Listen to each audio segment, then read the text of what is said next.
자, 이제 한문 소설 형태인데, 첫 번째가,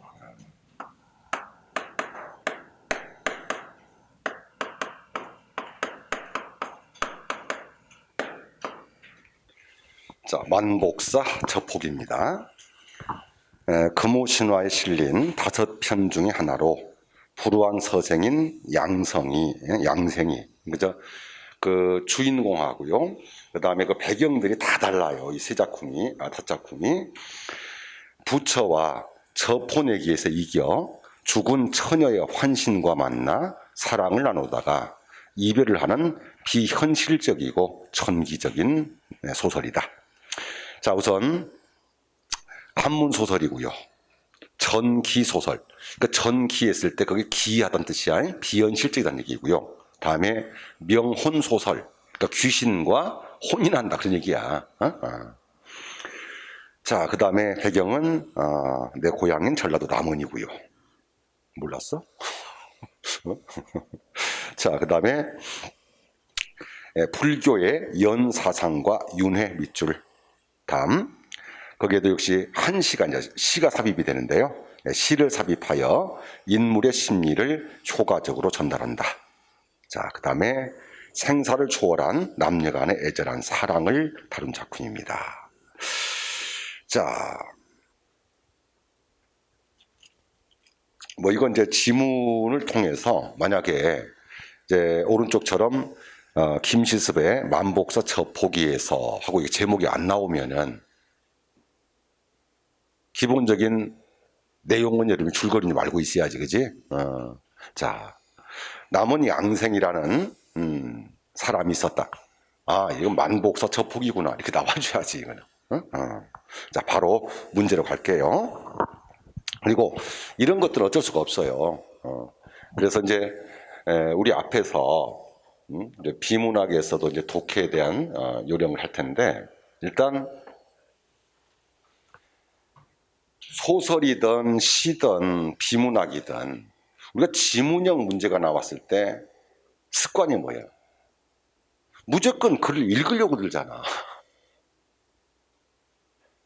물론 가장 완벽한 것은 글 전체를 다 읽어서 그 전체를 이해를 하고 그를 통해서 문제를 풀게 되면은 그처럼 완벽한 게 없겠지, 그지? 근데 여러분들이 말 그대로 나 그잖아. 45초 내에는 풀어야 된다. 그러면 처음 본 지문을 갖다가 읽는다고 하더라도 이걸 완벽하게 이해할 수 있겠어? 안 되잖아. 그지? 그래서 더 쉽게 보는 방법의 형태는, 자, 우리가 일단은 짧게 읽어야 돼. 맞지? 그리고 두 번째는 어차피 여러분이 그잖아. 아래쪽에 작품을 모르는 상황이라면 이 선지를 통해서 핵심의 키워드를 잡고 그걸 본문에 대입을 시키는 방법밖에 없는 거 아니겠어? 그래 안 그래? 그러면은 단락을 그러니까 이거 보기 쉽도록 지금 단락을 나눠놨잖아. 그래서 거기에다가 이렇게 표시를 한번 해볼래요? 이게 비문학 독해 요령인데요. 끊어보세요. 끊었습니까? 짙게 끊어, 짙게. 예. 자, 그리고는 거기다가 이제 이렇게 끊어놓게 되면 어떻게 돼요? 그 지문 자체가 이렇게 길게 안 보일 거예요.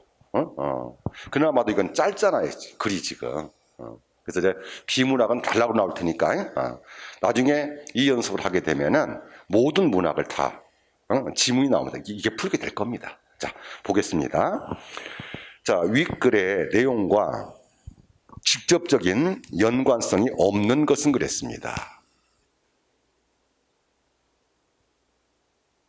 자, 그러면 주인공은 고독한 처지에 놓여 있다. 우리 비문학 독해하듯이요. 자, 거기에 키워드만 밑줄 한번 해볼래요?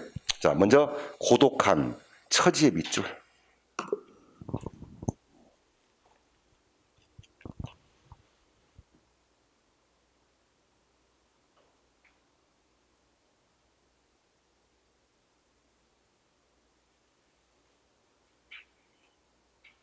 그래서 이제 그 본문만 가지고 본다고 한다면 고독한 처지 그랬을 때 어디를 근거로 할까요? 그래서 이렇게 해놓고 여기다 근거 제시가 되는 거야. 근거 제시. 이럴 거만 풀어볼게 내가 이럴 거만. 그러면은 옆에다가 이게 이제 비문학 독해 유령이니까 근거 한번 제시해봐. 자, 고독한 처지를 나타내고 있는 구절이 있겠지, 그지? 자, 어디를 근거로 할까?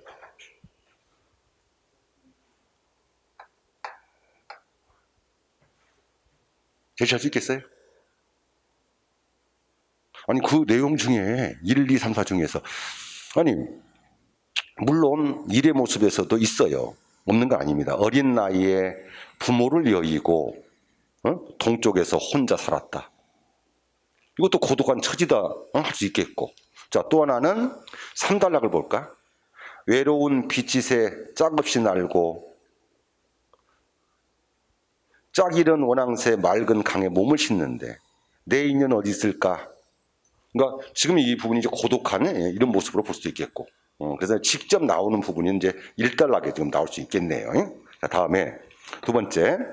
사건 전개에 자, 비현실적 내용 밑줄. 비현실적 내용. 자, 4단락을 보게 되면은요. 읍기를 마치자 호련히 공중에서 소리가 들렸다. 그렇지? 그래서 이제 우연성의 개입이라고 하는 것이 고대 소설이 이런 거잖아, 갑자기. 자, 다음에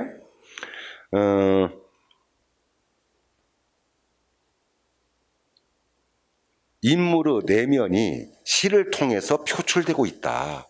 그러니까 그 인물의 내면 했을 때는 그 내면이 뭐가 돼야 돼요?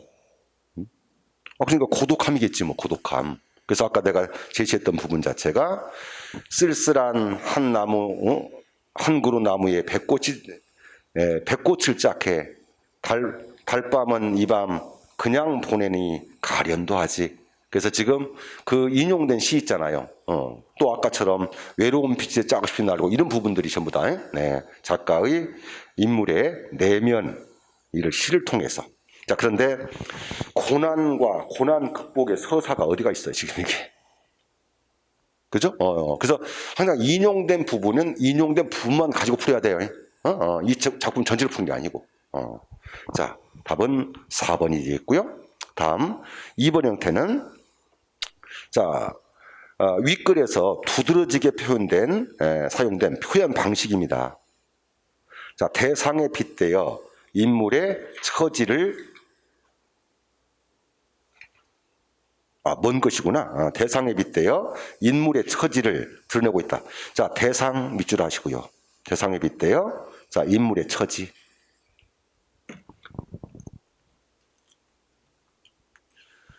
자, 근거 3단락으로 볼까? 3단락으로.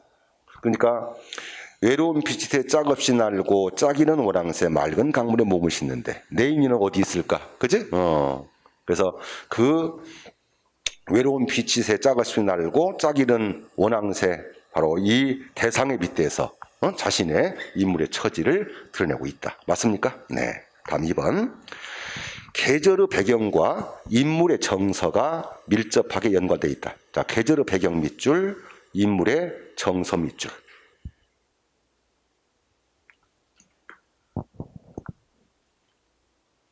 그러면 그 계절의 배경을 나타내고 있는 자, 근거는 1단락에 있겠지, 1단락에. 바야흐로 봄을 맞아 백꽃이 흐드러게 핀 것에 봄이잖아. 근데 그 인용시에서 청춘은 홀로 외로이 창가에 누워 어디에 들려오나 고님 피리 소리 됐습니까? 외로운 정서. 다음에 인물이 처한 상황과 정조는 이별에서 비롯된 것이다. 아니, 지금 인물이 처한 상황과 정조가 이별에서 했을 때 그 이별의 대상이 누구야? 지금 이 작품의 정조가 뭐지? 한마디로 고독 외로움이잖아. 짝이 없는, 자기한테 짝이 없는 이 외로움 때문에 하는 것이지 누가 이별을 했다 이거 아니지 않습니까 지금. 자, 3번이 틀렸어요. 다음, 우연과 같은 운명에 기대어 살아가는 인물 태도. 자, 우연, 인물의 태도. 그래서 그 한시 구절에서 내 인연 어디 있을까 바둑알로 맞춰보고 등불로 점을 치다 있습니까? 네, 우연의 기대는. 자, 다음에 두 번째 이생규 장전입니다.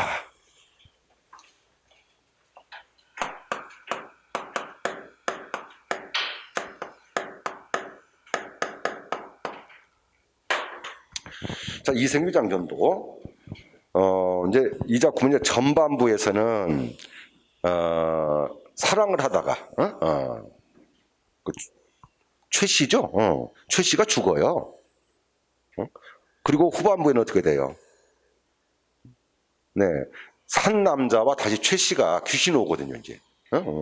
그래서 여자의 사랑을 나누고 있는 전기적인 요소가 강합니다. 역시 전기소설, 명문소설이고요. 자, 그 다음에 특징. 자, 특징에서는 만남, 이별을 반복하는 구조. 밑줄. 만남, 이별을 반복하는. 그래서 전반부에서는 살아 있었을 때 사랑하다가 부모의 반대로 어떻게 돼요? 이별을 하거든요. 그죠? 이제 죽어서는 어떻게 돼? 다시 다시 만났다가 또 다시 이별을 하고, 이제 이런 구조로 되어 있습니다. 다음 역시 이 작품에서도 시의 삽입이 있어요. 그 최 씨가 부르는 노래 있죠? 창과 방패가 눈에 가득 싸움터 나와 있습니까? 인용된 시도 있고요. 자, 그다음에 죽음을 초월한 남녀 간의 애절한 사랑으로 되어 있습니다. 자, 요건 조금 더 밑에 그 배경 있잖아요. 배경에 대한 것을 좀 읽어볼게요. 자, 이생규 장자는 금오신화에 실린 5편의 전기 소설 중에 하나다. 이 작품은 자, 홍건적의 난, 밑줄. 그래서 홍건적의 난을 기점으로 전반부와 후반부로 나눠지는데 전반부에서는 이생과 최씨, 최랑의 만남, 이별, 혼인으로 이어지는 현실 세계 이야기입니다. 특히 여성의 능동적이고 적극적인 행동으로 두 사람의 사랑이 이루어진 점이 주목할 만하며, 자, 그 다음에 이제 후반부로 가봐요. 최랑의 죽음, 그리고 이생과 최랑의 재회, 그래서 행복한 삶, 영원한 이별, 그리고 이제 이생의 죽음, 이런 곳으로 이제 끝나게 되는데요. 자, 문제로 바로 확인을 해드리겠습니다. 자, 윗글에 대한 설명으로 적절하게 읽는 것. 다시 한번. 서사 구조에 있을 때 어떻게 썼어요? 만남과 이별의 서사 구조. 이해됐습니까? 네. 자, 맞고요. 다음. 남녀 간의 애틋한 사랑. 그렇죠. 주제. 네. 다음. 서민계층의 신분 상승의 욕구가 어디가 있어요? 자, 답은 3번. 다음에 전란이 초래한 비극적인 현실. 그때 전란했을 때 아까 내가 배경이 뭐라고 썼어요? 홍건적의 난이라고. 이해됐습니까? 그래서 외적인 것도 좀 기억을 하고 있어야 됩니다.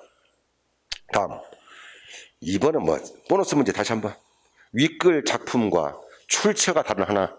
그러니까 금오신화 속에 포함된 소설이 아닌 거 그 말이잖아. 자, 답은요. 사시남전기는 김만유 소설이니까. 자, 볼 거 없고요. 자, 다음에 3번입니다. 자, 윗글의 내용을 이해한 것으로 적절하지 않는 겁니다. 두 사람의 비극적 사랑과 비애가 드러나 있다. 그래서 이제 전부가 만남, 이별 이런 구조 있으니까 아까 그걸로 기억하면 되겠고, 다음에 유교 사상에서 강조하는 덕목 그랬습니다. 덕목.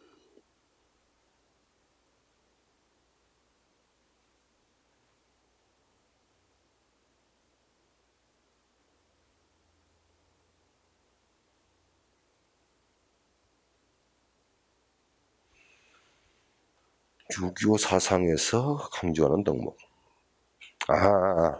거기 이생도 중간 아래쪽 봐볼래요? 슬픔을 걷잡지 못하며 말았다. 자, 그 중에 옛 사람의 말씀에 어버이 살아실 때는 예로 섬기고 돌아가신 뒤에는 예로서 장사 지내라 하였는데 나와 있습니까? 바로 이 구절에 대한 것을 인용하면 되겠고요. 다음에 인물의 행적과 품성을 압축적으로 서술하고 있다. 그러니까 최 씨가 그러니까 이제 귀신이 돼서 다시 만났어요. 그러니까 세 번이나 좋은 시절을 만났지만 해가지고 이제 이별이 닥쳐오니 했을 때 최 씨가 뭐라고 그래요? 저승길의 운수는 피할 수가 없답니다. 하느님께서 저와 당신의 연분이 아직 끝나지 않았고 또 저희가 아무런 죄악도 저지르지 않았음을 아시고 이 몸을 환생을 시켜 당신과 지내며 잠시 시름을 잊게 해주신 것이지요. 그러나 인간 세상에 오랫동안 머물면서 산 사람을 미혹시킬 수는 없습니다. 영원히 같이 하고 싶지만 자기 남편을 위해서 어떻게 돼요? 자기는 또 다시 이별할 수밖에 없는 자, 이렇게 보면 되겠고, 자, 그 다음에 이제 이 부분이 최 씨의 품성이라면, 행적과 품성이라면 아래쪽의 모습에서, 대화의 모습에서는 이생에 대한 모습이십니다. 네. 다음에 일련의 사건을 통해 주인공의 고독이 해소되고 있습니까? 다시 이별하고 있는데요. 자, 이건 고독의 모습이 아니라 또한 애정에 대한 것이었고요. 자, 다음에 하나 더. 자, 윗글을 대한 설명으로 적절하는 거. 최 씨는 이생과 다시 이별하게 되어 슬퍼하고 있다. 아까 읽어줬던 그 대목입니다. 네, 맨 처음에.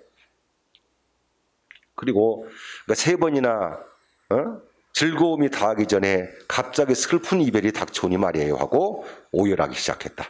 자, 이 대목을 통해서 이생과 다시 이별에 슬퍼하고 있음을 알게 됩니다. 다음, 최 씨가 이생과 재하게 된 것은 하느님 뜻이었다. 자, 그 최 씨의 대답에서 봐봐요. 하느님과 저의 연분연이 끝나서 나와 있습니까? 네, 자, 그 대목을 근거로 하세요. 다음, 최 씨는 죽었다가 환생하여 인간 세상에 머물게 되었다. 뭐 그 똑같은 얘기죠. 이 몸을 환생시켜 당신과 지내며 잠시 시름을 잊게 해주신 것이지요. 자, 이 대목을 알 수 있겠고요. 최 씨는 노래를 통해 이생과 다시 만날 것을 기약하고 있다. 그래서 최 씨는 신의를 시켜 술을 올리게 하고 옥춘에 맞추어 노래를 부르면서 이생에서 술을 권하게 됩니다. 창과 방패가 눈에 가득한 싸움터, 옥이 부서지고 꽃도 흩날리고 원앙도 짝을 잇네. 여기저기 흩어진 해골을 그 누가 묻어주랴. 피에 젖어 떠도는 영혼 하소. 이게 지금 재회를 기약하는 것이겠습니까? 그래서 이것은 오히려 그 황건적의 낙인 있잖아. 그때 이제 자기가 죽었었던 그 모습을 지금 재현하고 있는 것뿐이지 어떤 다시 만날 것에 대한 기약은 여기에서 나타나지 않습니다. 자, 답은 4번. 자, 그 다음에 이제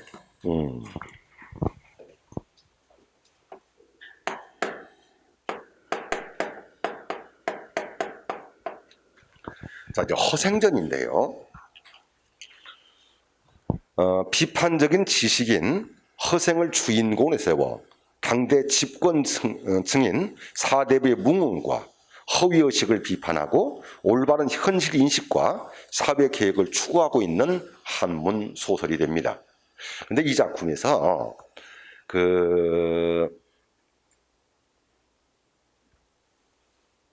이제 가대모구 형태에서 비판하고 있는 상황.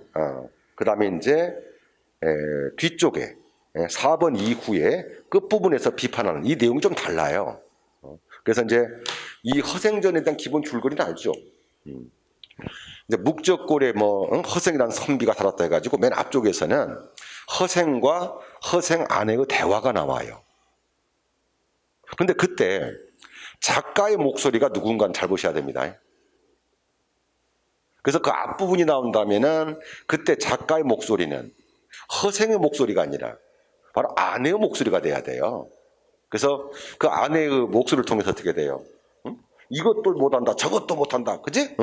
그렇다면 뭐 도둑질을 못하나까지 나오잖아. 그래서 그를 통해서 사대부들의 무능이 있지, 선비들의 무능을 비판했고요. 그 말을 듣고 난 이후에 이제 허생이 만냥을, 그러니까 종로로 가가지고 온종가라고 와가지고 변씨를 만나서 만냥을 꾸잖아 이제. 이제 그 이후의 것은 전부가 다 이제 작가의 목소리가 허생의 목소리가 되겠지. 그래서 가의 대목을 잠깐 봐 이제. 그래서 가의 대목에서는 이제 안성으로 가가지고 과일 장사 있잖아, 과일 장사. 이 대목을 그러니까 이름이 알 거라고 내가 믿습니다. 그랬더니 그러니까 허생의 행위는 뭐야 지금 여기서는 지금 매점매사가 아니야? 근데 당시 무엇을 비판하고 있다면 이를 통해서 그래서 기억의 모습입니다.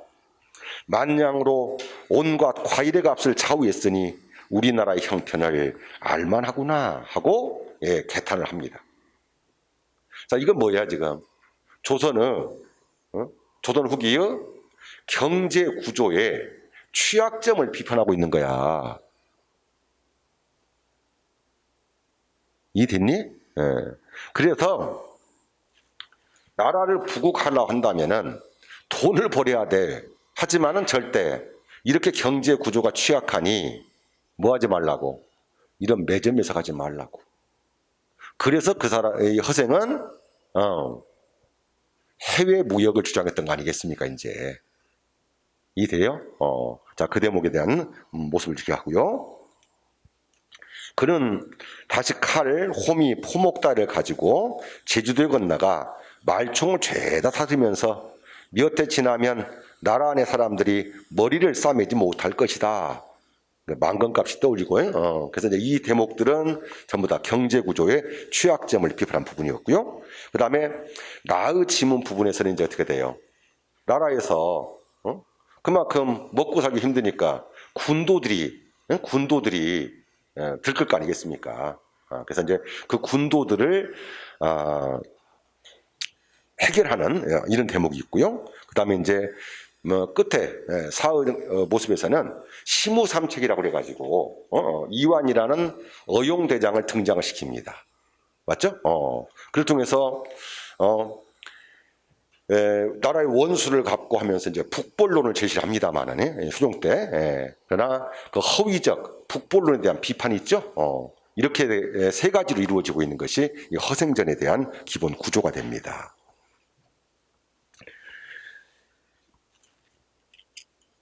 자, 그래서 그 앞쪽은 여러분이 좀 읽어 주시겠고요. 그 다음에 자, 그 2번 있죠. 우리 밑줄 그는 그 내용만 봐보세요. 자, 기억.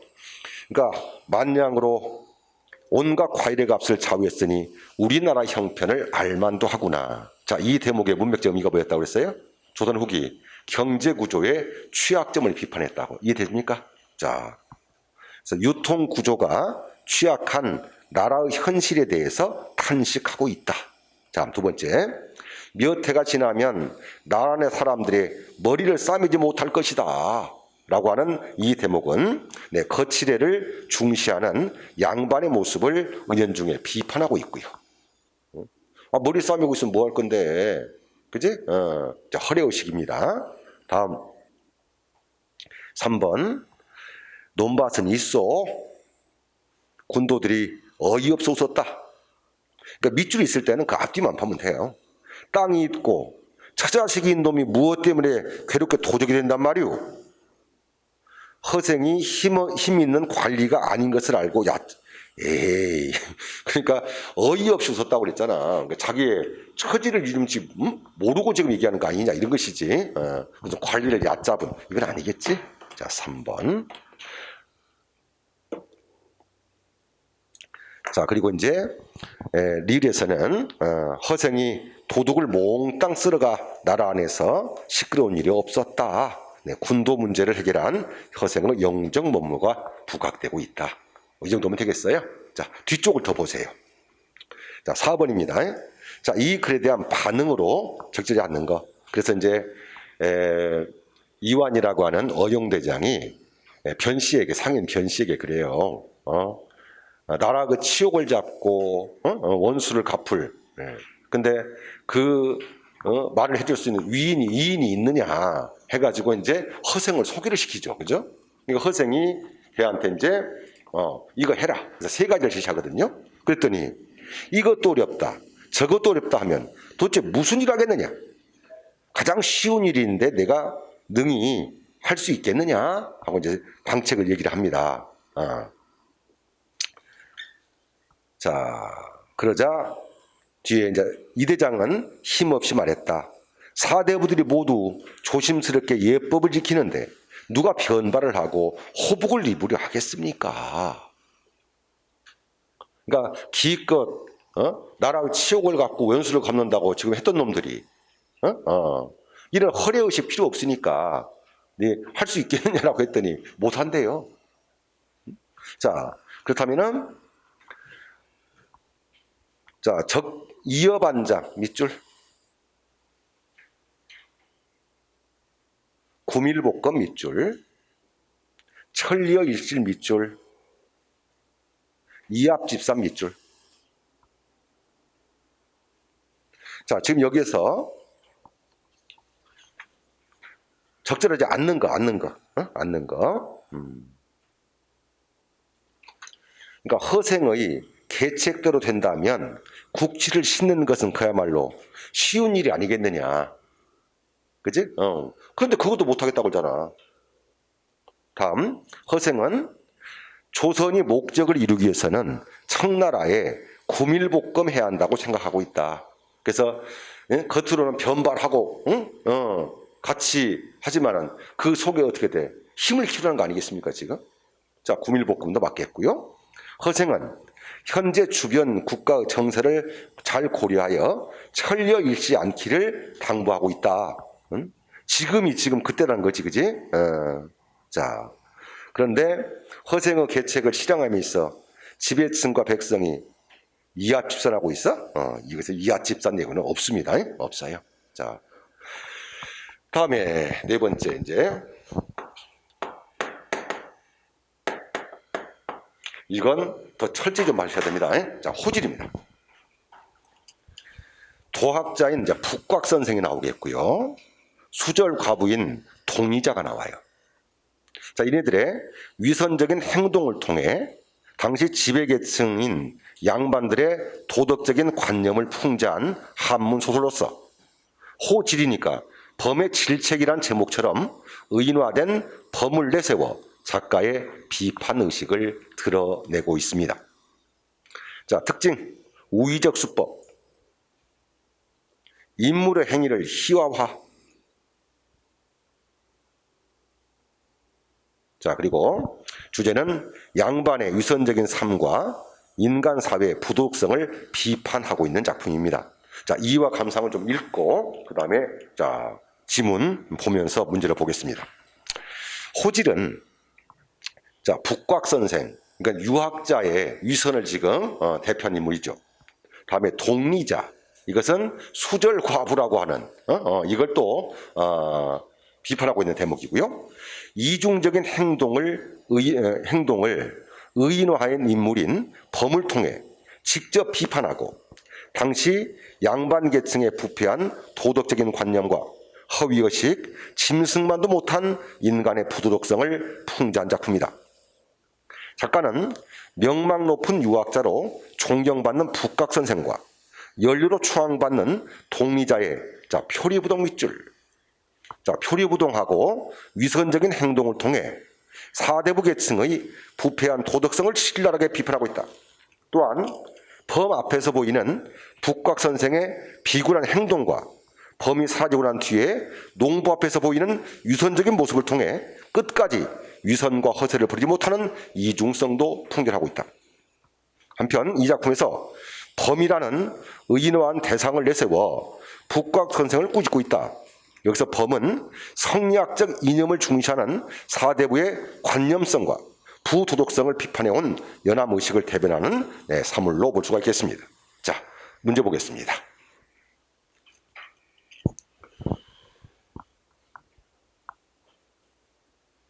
자, 이제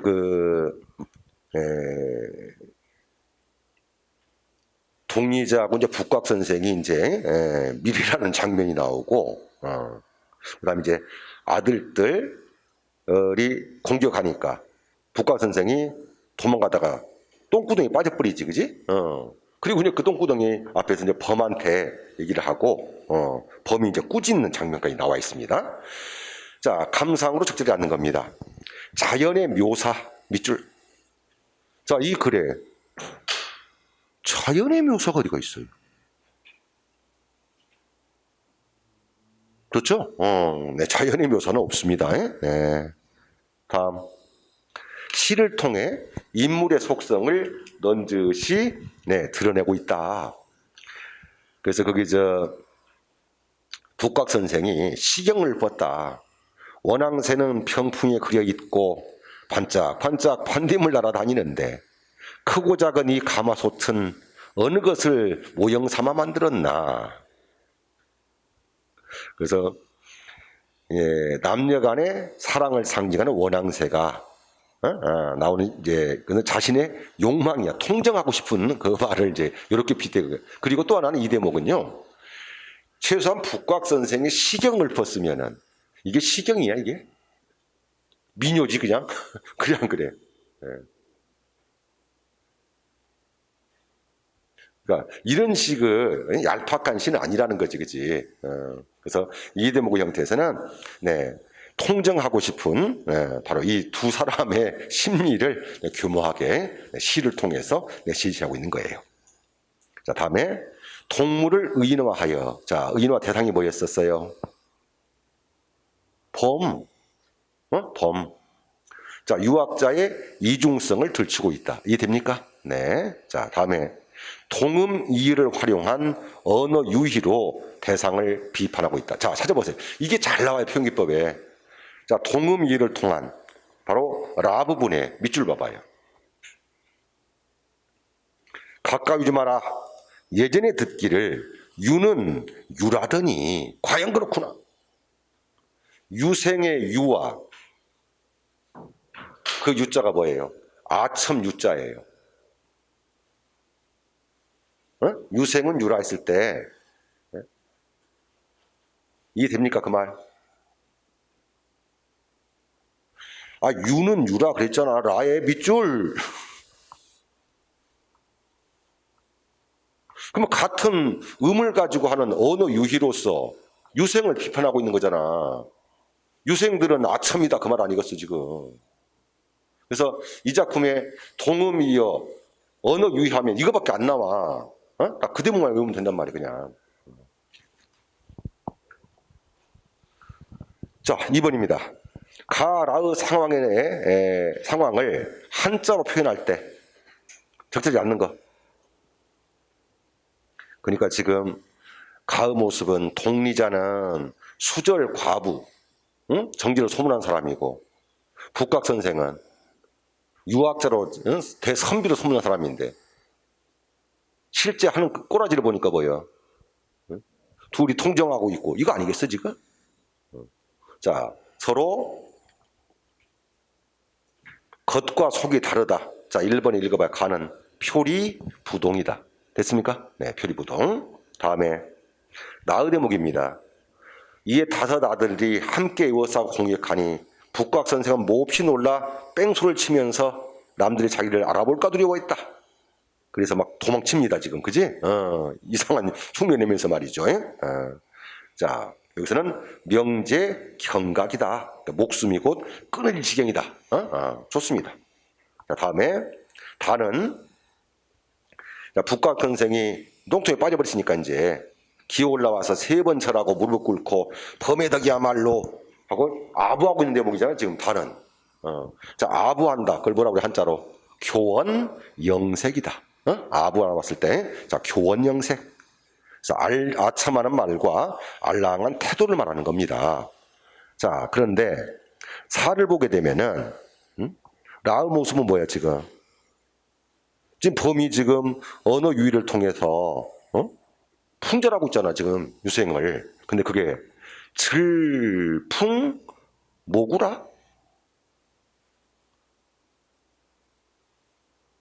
뭐 이거 질풍모구는 쉽게 말해 그 방랑이야 방랑. 오랫동안에. 그래서 직역한다면은 머리털을 바람으로 빗질하고 몸은 빗물로 목욕하는 뜻인데요. 오랜 세월을 객지에서 방랑하며 온갖 고생을 다 한다 하는 말을 쓰는 말이 바로 질풍모구입니다. 그런데 지금 아첨하고 있는 대목인데 그다 꾸짖는 대목인데 거기에 질풍모구가 뭔 관계가 있겠어요? 이해됩니까? 네, 근데 이렇게 한자 성어와 연관된 이 부분들은 전부 뭐가 안 줘? 도금을 주지 않는다는 거. 이것 때문에 여러분 조금 힘들할 텐데요. 자, 답은 4번. 자, 하나 더 봅니다. 자, 라의 밑줄 다시 합니다. 라의 밑줄. 자, 유는 유라. 밑줄은 호랑이가 북곽 선생을 꾸짖으면서 하는 말이다.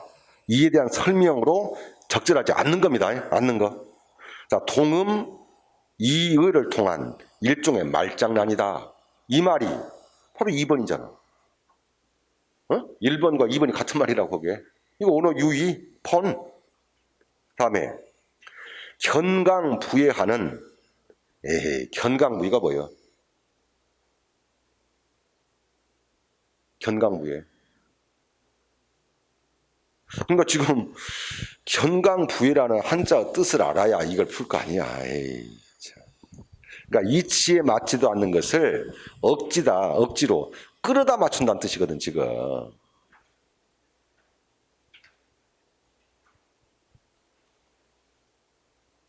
그러니까 이건 지금 어느 대목이라고 썼어요? 어느 대목에 대한 거야? 지금 아첨을 하고 있는 대목에 대해서 지금 이렇게 꾸짖는 거 아니야. 그러니까 견강부하게는 뭔 관계가 있어 지금. 이게 됐어요? 아첨인데. 자, 유의 뜻이 윗글에 제시되어 있다. 자, 그러면 그 유 다시 한번 밑줄. 이 유가 무슨 뜻이라고? 무슨 유? 아첨 유자라고. 그러면 지금 다의 대목이 뭐야 지금? 범에게 아첨하고 있는 대목이잖아요. 이해됐죠? 그래서 유의 뜻이 위의 글에 제시가 되어 있다. 좋습니다.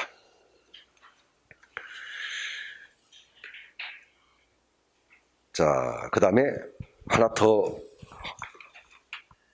자, 그다음 이제 광문자전까지 뒤에 이제 소개를 했으니까요.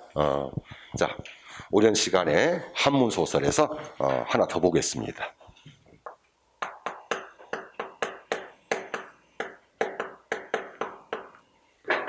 자, 양반전까지요. 조선 후기 양반들의 경제적 무능과 허례의식으로 가득 찬 생활태도를 풍자한 박지원의 한문 소설로서 신분 질서가 혼란해진 당시의 사회상을 바탕으로 하고 있습니다. 자, 이 작품도 기본 줄거리 알 수 있겠어요? 그러니까 환곡이 뭐야? 환곡.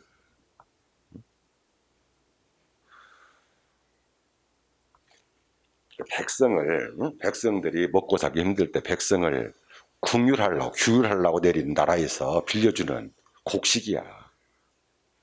근데 가보니까 실제 이 곡식들이 백성들이 먹어본 게 아니라 전부 다 양반들이 먹어버린 거 아니야? 근데 나라가 돈이 없잖아. 갚아라 하니 안 갚아. 그래서 관리를 파견해가지고 야, 이거 먹은 놈 저거 와. 가봤더니 양반들이 먹었지. 근데 이놈들이 갚을 능력이 없네. 이제 감 잡았어. 그래서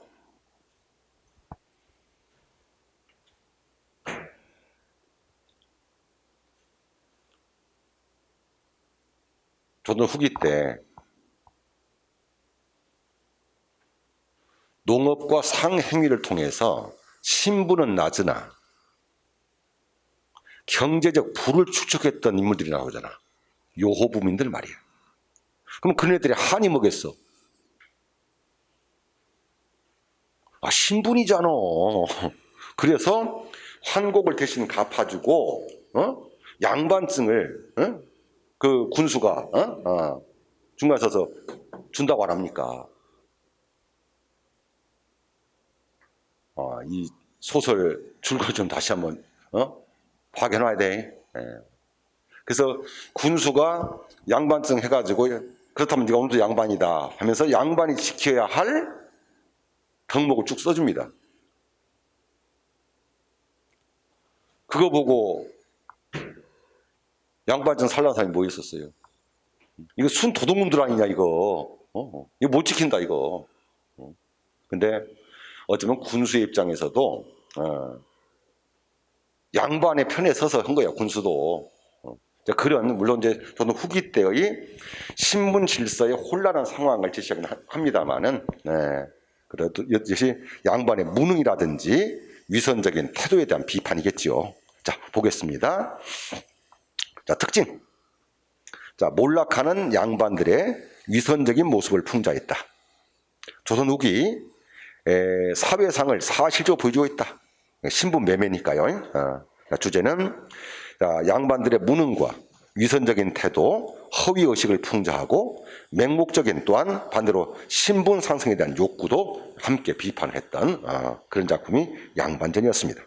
그래서 양반 부자, 양반의 부인 군수 대표적인 등장 인물이 나오고 있습니다. 자, 위의 지문은 짧으니까 조금 더 파악을 하면서 한번 읽어봐요. 양반이란 말은 선비족속의 존칭이다. 그리고 여러분들 이제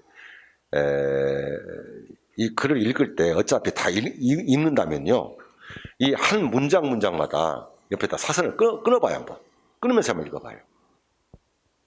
그래 쉽습니다. 읽을 때. 강원도 정선군에 한 양반이 있었는데 그는 어질면서도 글 읽기를 좋아하였다. 군수가 새로 부임하여 반드시 그 집에 몸소 나가 경의를 표했다. 그러나 그 집 집안이 가난해서 해마다 관가에서 환곡을 빌려 먹다 보니 그 빚이 쌓여서 천석이 이르렀다. 관찰사가 갓 고을을 돌아다니다가 이곳에 환곡 출납을 검열하고는 매우 노하여 어떤 놈의 양반이 군량을 이렇게 축내었느냐라고 하였다. 그리고는 명령을 내려 그 양반을 잡아 가도록 하였다. 군수는 마음속으로 그 양반이 가난해서 갚을 길이 없는 것을 불쌍히 여겼지만 그렇다고 해서 가두지 않을 수도 없었다. 그 양반은 밤낮으로 훌쩍거리며 울었지만 별다른 대책도 생각해낼 수 없었다. 이런 상황에서 양반의 아내입니다. 그의 아내가 몰아세우기를, 당신은 한평생 글 읽기를 좋아했지만 관가의 황독을 갚는 데는 아무런 도움이 되지 않는구려. 양반 하더니 양반은 한 푼 가치도 못 되는구려. 어쩌면은 바로 이 양반은 아내의 목소리가 허생의 목소리, 박지원의 목소리가 아니겠습니까? 그지? 작가의 목소리겠죠. 그래서 이를 통해서 양반들의 무능을 지금 비판하고 있는 것이죠. 자, 윗글에 대한 등장인물에 대한 모습입니다. 등장인물. 양반은 자구책을 마련하지 못하고 있다. 자, 그 대목을 우리 비문학 독해하듯이 근거 한번 대보세요. 근거. 그렇잖아.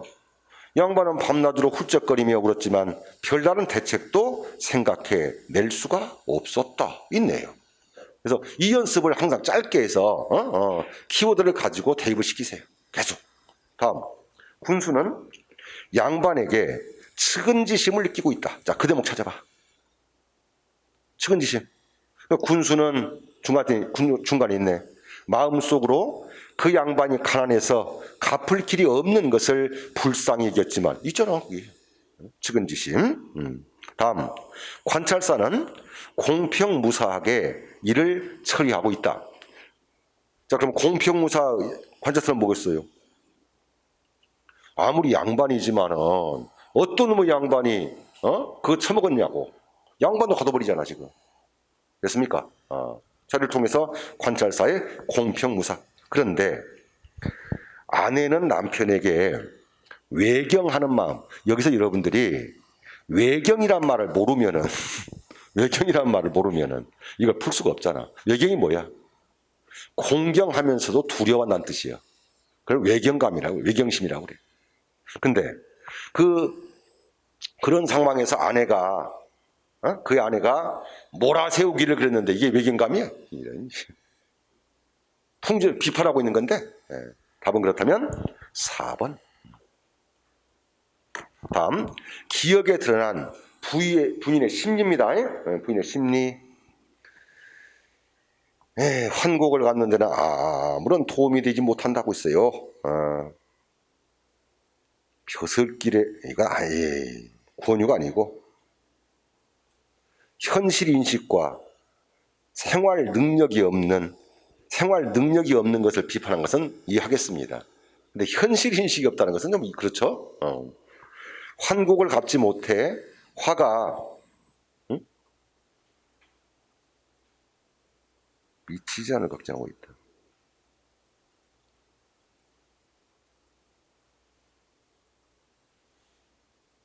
잠깐만.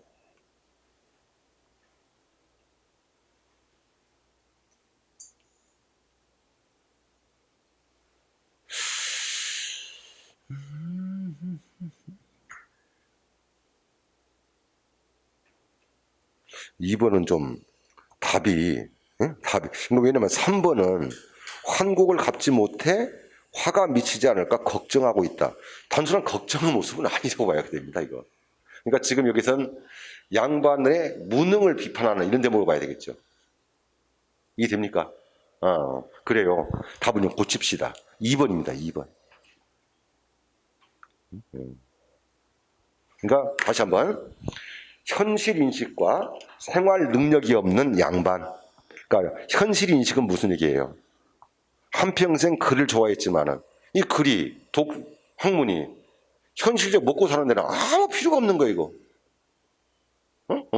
이게 현실 인식 봐야겠고. 자, 두 번째는 생활 능력이 없어. 그러니까 빚을 갚는 데는 아무 도움이 안 된다고. 됐어요? 네. 그렇습니다. 2번으로 봐야겠습니다. 네. 고쳐주세요.